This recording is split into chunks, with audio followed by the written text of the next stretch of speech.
Hello guys, welcome back to Guide with Samuel, and in this quick tutorial, I'll show you how to set sharing permissions in Google Docs using your Windows computer.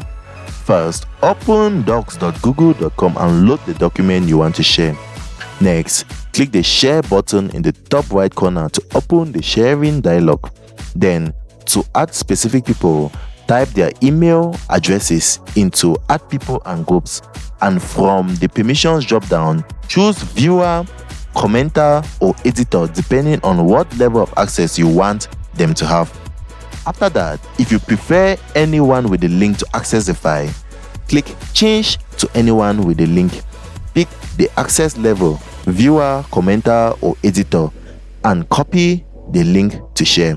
Also, click the settings gear icon to control advanced options. For example, prevent editors from changing permissions and restrict viewers and commenters from downloading, printing, or copying the document.